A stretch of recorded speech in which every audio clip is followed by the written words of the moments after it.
রাশিয়ার new start চুক্তির মেয়াদ বাড়ানোর প্রস্তাব প্রত্যাখ্যান করেছেন যুক্তরাষ্ট্র প্রেসিডেন্ট ডোনাল্ড ট্রাম্প। কৌশলগত পারমাণবিক অস্ত্র নিয়ন্ত্রণে থাকা চুক্তির মেয়াদ 1 বছর বাড়াতে চেয়েছে রুশ প্রেসিডেন্ট ভ্লাদিমির পুতিন, কিন্তু বার্তা সংস্থা রয়টার্স জানিয়েছে পুরনো চুক্তির মেয়াদ না বাড়িয়ে নতুন, আধুনিক ও উন্নত একটি চুক্তি নিয়ে কাজ করা উচিত বলেছেন ট্রাম্প।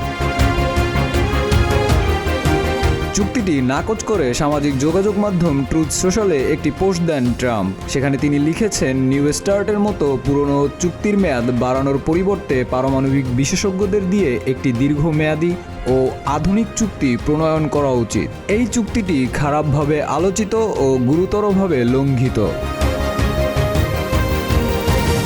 আলোচিত এই চুক্তিটির মূল উদ্দেশ্যই ছিল দুই দেশের পরমাণু অস্ত্রের ব্যবহার নিয়ন্ত্রণে রাখা। চুক্তি অনুযায়ী প্রত্যেক দেশ সর্বোচ্চ 1550টি কৌশলগত পারমাণবিক ওয়ারহেড ও 700টি ক্ষেপণাস্ত্র, যুদ্ধবিমান ও সাবমেরিন মোতায়েন করতে পারে। তবে বিশেষজ্ঞরা বলছেন ভিন্ন কথা। নিউ স্টার্ট শুধু অস্ত্র সংখ্যার সীমা নির্ধারণ করেনি, বরং পরিদর্শনের ক্ষেত্রেও ভূমিকা রেখেছে। তাই চুক্তির মেয়াদ বৃদ্ধি করা না গেলে নতুন করে পারমাণবিক অস্ত্রের প্রতিযোগিতার ঝুঁকি বাড়াবে।